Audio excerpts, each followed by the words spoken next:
It's Monday. Kennan's just about ready to come pick his M5 up. Engine's back together, running, not leaking anything. The thermostat housing was leaking due to the old thermostat washer being, or gasket kind of being crushed down from thermal cycles. So that's been replaced, idled a bunch today, no more leaks. We got the new hardware on here for the links and the strut pinch bolts. So that's put back together and done. I've recommended some underbody panels. He's got a bunch of stuff hanging here.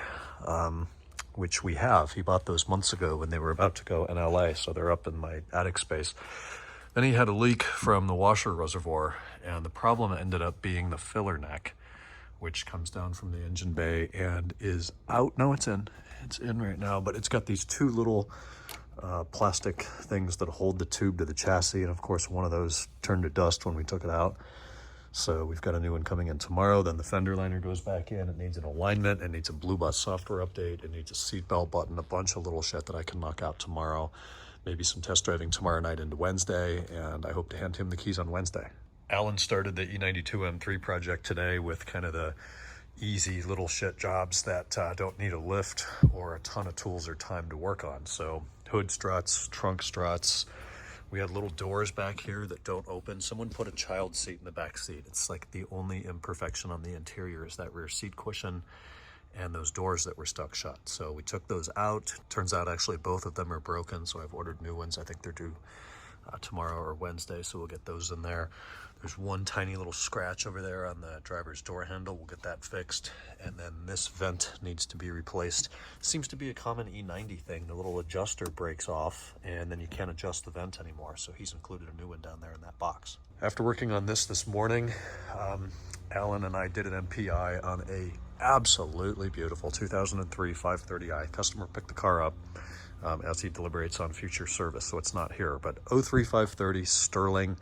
Automatic, gray interior, rear sunshades, and that's the only option. It had xenons. I think that was standard, maybe by 03, but the thing has 71,000 miles on it, and it looks like no one's been in the interior. The seats are mint, the carpets were mint, all the interior wood was still shiny and bright, no cracks in the lacquer on that. Trunk carpeting, it looks like nothing has ever been put in the trunk or the back seat. It was flawlessly perfect. And it's really rare to see cars like that. It's a BAT car that he got for a really fair price from actually the Midwest. It was in Ohio. Guys had a bunch of BMWs and brought it by today for an inspection to kind of uncover what it needs. And unsurprisingly, the majority of its needs are in the suspension. The front bump stops on the struts are, I could take one of them, just reach up on the strut piston. It had a tear in it, just take it off. And it was about a quarter the size it should be. They just turned to dust as a function of time. All the control arms, the sway links, all of that's still original.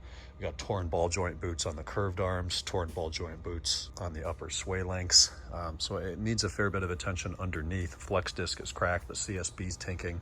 It's a 20-year-old car, and not driving it isn't the complete solution to maintaining a car. It still needs to be used and driven and serviced as a function of time. So hopefully that'll be back in here and we'll get to take care of some of those bigger needs. Also this morning, he did say that regardless of the inspection, he wanted the seat twist fixed on the passenger seat. So Alan got a little demo from Mike, put the seat up there on the bench, taught him how to do that and repair all 4 cables. This car, I really need to write up the estimates and get this sent off to the customer. It was supposed to happen today, but the MPI kind of totally kills my day in terms of productivity outside of being able to complete the inspection, of course. I've been inside now for the last 3 hours. It's coming up on 10 o'clock, taking care of all sorts of communications. It was a huge backlog, not only from the weekend, but all day today, people trying to get in touch with me and just couldn't. So I've caught up there for the most part. It's time to get out of here. I'm really tired. Today was hot. I'm all sweaty and stinky. It's awful. But all in all, pretty good day. It was a pleasure working with that 530, having one so clean. And when he came to pick it up, oh, and this is out of it. Look at this.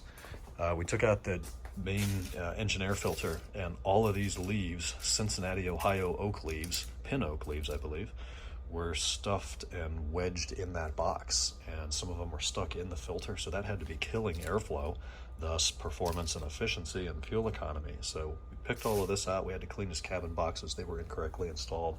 The previous owner seems to have been almost the dream previous owner. He kept the car in amazing condition, but didn't really do very much servicing. And what had been serviced was all wrong. Cabin filter boxes were installed horribly.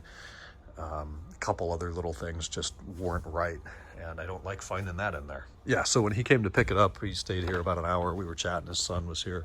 Son's got a beautiful Astoral 335 F30 M Sport, or whatever they call that. It's really, really, really nice spec. Manual transmission. I didn't even know that was available on the F30 335. Probably one of about 30. I can't go on an hour. I'm getting out of here. I'll talk to you guys on Tuesday. Good night.